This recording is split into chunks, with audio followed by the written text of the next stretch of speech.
The dawn of 2025 unveils a world grappling with interconnected crises. From the persistent Israeli-Palestinian conflict to the humanitarian disaster in Syria, a palpable sense of unease defines our times. This interconnectedness is not confined to a single region, it reverberates globally. The energy crisis gripping Iran, the political turmoil in South Korea, and even domestic policy debates in the United States, such as President Biden's stance on birthright citizenship, all point towards a world struggling to find its balance. In this age of instant communication, news of a shooting incident east of Qalqilia, injuring 3 Israelis, travels at lightning speed. Israeli Prime Minister Benjamin Netanyahu's vow to respond adds fuel to an already volatile situation. This incident, though geographically isolated, exemplifies the fragility of peace in a region plagued by decades of conflict.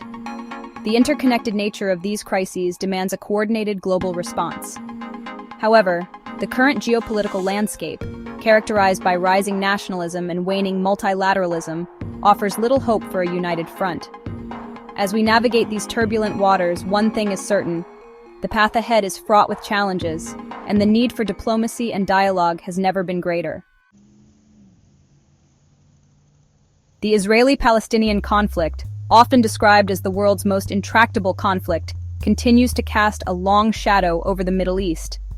The recent shooting incident near Qalqilia is a stark reminder of the deep divisions and mistrust that permeate the relationship between these two communities. Netanyahu's promise of retaliation further dims the prospects of a negotiated settlement. Meanwhile, the Gaza Strip remains mired in a complex humanitarian crisis. The Palestinian delegation's visit to Cairo to discuss the territory's administration with Egyptian officials underscores the urgent need for a solution.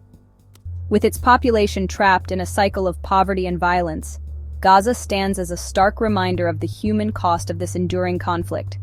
The international community's efforts to mediate a lasting peace between Israel and Palestine have yielded little success. The two-state solution, once seen as the most viable option, appears increasingly distant. As the conflict festers, so too does the suffering of ordinary people caught in the crossfire.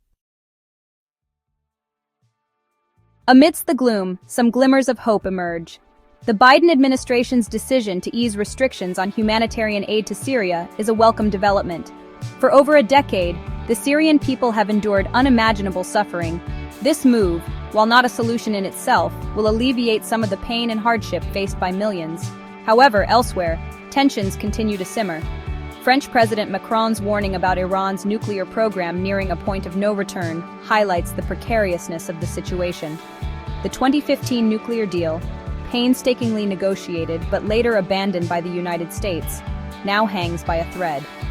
Iran's recent actions, including increased uranium enrichment, have raised alarm bells globally. Macron's call for strategic talks with the United States signals a desire for a coordinated international response. However, the path to diplomacy is fraught with obstacles. Trust between Iran and the West remains low, and the shadow of past failures looms large. The stakes are high, and the world watches anxiously as this nuclear drama unfolds. Iran's internal woes extend beyond its nuclear ambitions. A crippling energy crisis grips the nation, despite its vast oil and gas reserves. Power outages and fuel shortages have become commonplace, disrupting daily life and fueling public discontent. The crisis, blamed on a combination of sanctions, mismanagement, and corruption, poses a significant challenge to the Iranian regime. Across the globe in South Korea, political tensions are running high. The request for an arrest warrant against President Yoon Suk-yeol over allegations of abuse of power has sent shockwaves through the country. The accusations, if proven, could have far-reaching consequences for South Korean politics. These events underscore the shifting sands of power in the 21st century. The old certainties are gone, replaced by a more fluid and unpredictable global order. In this new reality, alliances are shifting, old enemies are finding common ground, and the future seems more uncertain than ever. As we navigate this complex landscape, one thing is clear: the only constant is change itself.